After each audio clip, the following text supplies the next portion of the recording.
Hi everyone! So I did a poll this morning and asked everyone what their next video that they'd like to see is with a free recipe, and we decided on bath bombs. So this is probably one of our easier ones to do. It's stuff where you could substitute or eliminate ingredients, which I'll get into so that you can kind of have something to do at home with the kids. The ingredients are stuff that you can find on Amazon, or you can substitute and find it locally. So we're gonna get started. In my bath bombs, I use dye. So I'm gonna be making some yellow bath bombs. So right here I have, it's FD&C Yellow 6, which is actually an orange. So what we're gonna do here is, it's about a ½ teaspoon. That might seem like a lot, but I do like my bath bombs vibrant. And then this is hot water. With dyes, you always want to make sure that you use hot water because then you're gonna get a brighter color. It blooms the dyes a lot better than cold water does. So we're gonna add in about 8 mils. I have little lines on my cup so I can tell. Then you're just gonna want to stir until it's fully dissolved.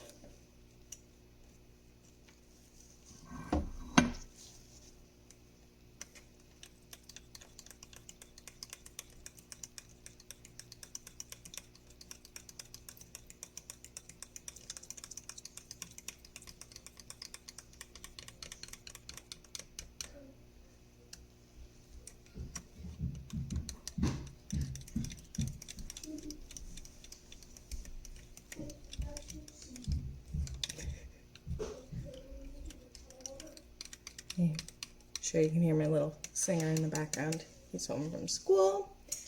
This is something that you can get the kids involved into. So there's our dye. So there's our dye, fully dissolved. What we're gonna do here is I have this measured out. It's 2 cups of baking soda.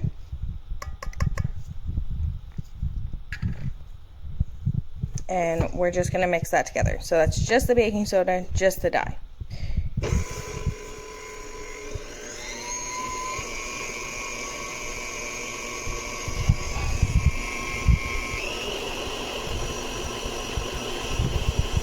Now this is probably my biggest trick when making bath bombs, is to add the dye to the baking soda first.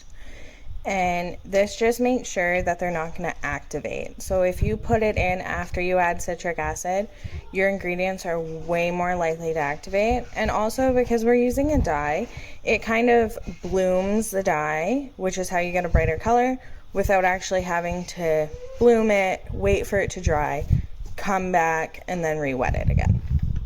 So during this process, you're just going to want to scrape down the sides, the bottom, because especially when you're using a mixer, right down in the bottom there, you'll often get a lot of baking soda that isn't mixed in. And the sides too, you can see right down there where it's clumped. It just hasn't gotten mixed yet. And you can do this with your hands too, you don't have to use a mixer. I just find with how many I make, it's a lot easier on my hands to use the mixer.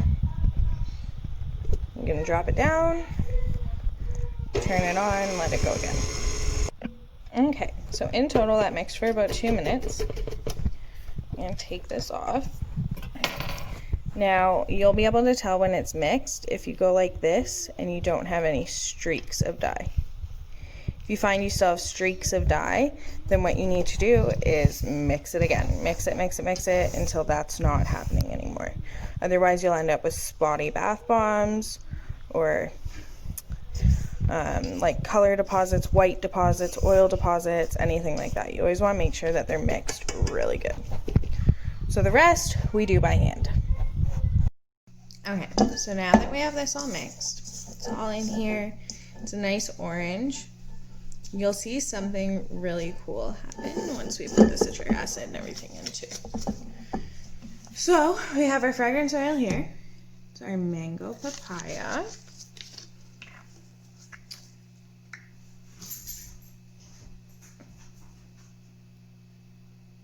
I use half a tablespoon. And half a tablespoon is about 7.5 milliliters. And then we have our apricot kernel oil. So this is a good one because the skin easily soaks it up and it's hypoallergenic. So you're not gonna get anyone that has allergies. They're still safe to use it. And this you need about 15 mils or a tablespoon of. And I mix all my oils together. So right now we have our apricot kernel and our fragrance oil in here.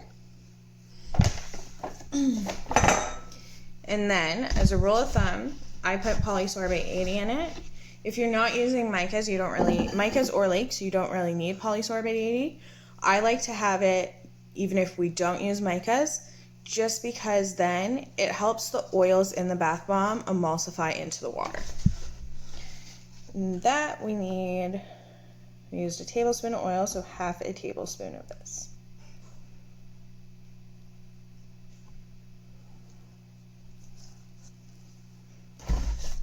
Okay, so there's all of our oils. We're gonna dump them in here.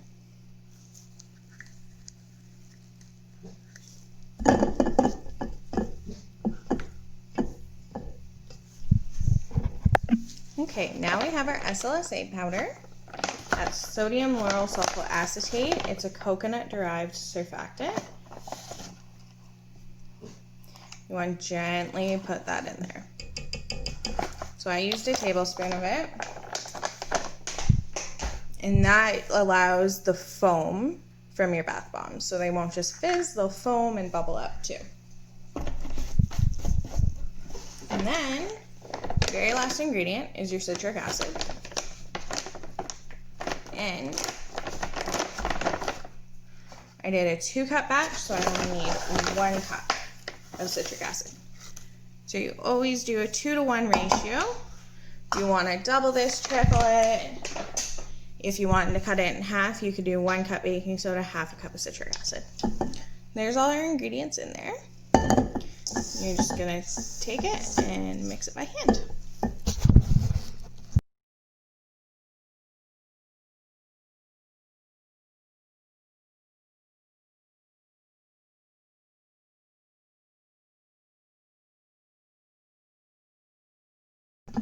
Now at this point, when you added in your oils and the polysorbate 80, if you wanted to use micas, that's when you'd add that in, as well as lakes. You always add that in with the oil because we use dye, and I'm not putting mica inside of these bath bombs. We just added our oil and the dye in the first part.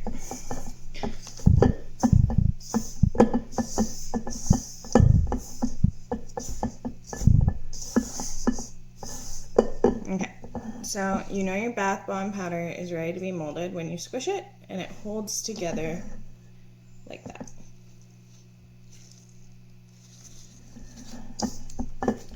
So we're gonna make little gemstones. This is our mold. You just take it and you pack it in.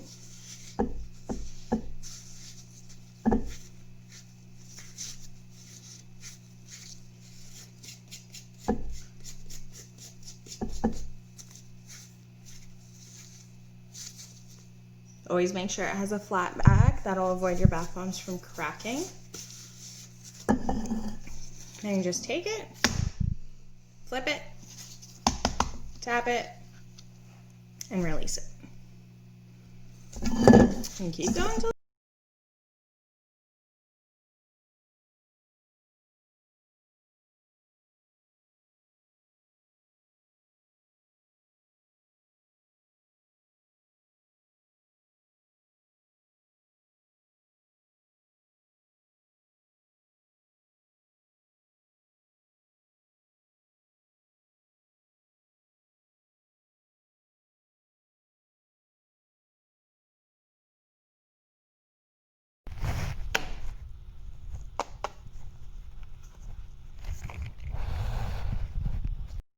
Now, I know I mentioned substitutions, so there's two things that you can never substitute in a bath bomb recipe, and that's your citric acid and your baking soda.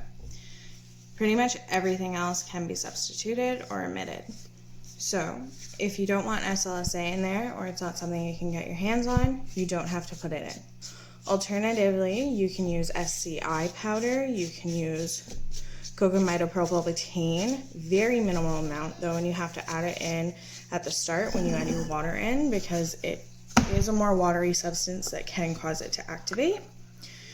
You can also use milk powders like goat's milk, buttermilk.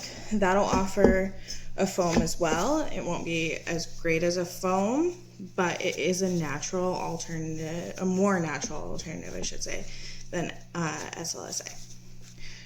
The Polysorbate 80 is also not something that you need in your bath bombs if you are not using lakes or micas to color them. If you are using micas or lakes, you absolutely need Polysorbate 80. You will stain your skin, you will stain your bathtub, and sometimes you can't get it back off. So always, always, always use poly if you are using micas or lakes. The next thing is the oils. So I use apricot kernel oil. I do that because I sell my bath bombs. I do not want anyone that has an allergy to nuts not be able to use my products. It's also a very light oil, so it's not going to make my bath bombs sink or anything like that. Alternatively, you can use olive oil, avocado oil, castor oil. You can use any oils like that. You can use coconut oil. If you do, try to use fractionated coconut oil, the one that's already a liquid. Just because I find with RBD coconut oil, which is the one that's solidified at room temperature, you're gonna run into the problem of your bath bombs constantly sinking or just not hardening up that well. It's not an oil I'd recommend. I also do not recommend cocoa butter, shea butter, just because I find that they are, they're just a much heavier oil. They don't disperse well in the bath, and they have a much higher melting point. So if someone doesn't take a super, super hot bath, it's not gonna melt properly. And then you're just gonna have oily residue all over the tub.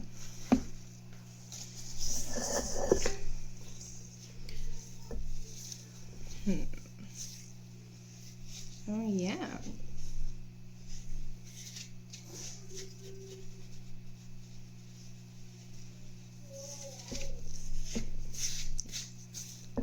Now I know we used water-soluble dyes, and you can do that and still use a mica right in.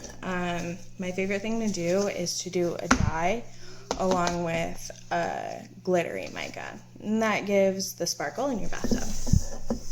It just depends how sparkly you want your water, how much you use. A lot of this is by trial and error. I think it took me a year to master a bath bomb recipe where it didn't activate on me. They didn't go haywire. I remember the one day I made cupcake muffins, and I was gonna pipe cupcake bath bombs, and I was gonna pipe bubble frosting on top of them the next day. And this was before I found the hack where if you put water in when you use the dye and not after when you already have the citric acid in it. So overnight, they literally exploded, and they looked like actual muffins. Like the tops on them were probably this big, and they were that high, and they were pretty much garbage at that point. Because you can put them in the tub, but they're not gonna fizz the way that you want them to because it was already activated. So just important little tips like that.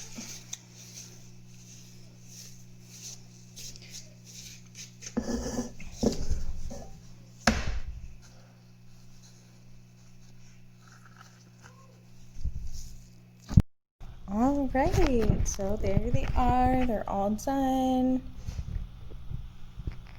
Now we have a little bit extra bath bomb powder left.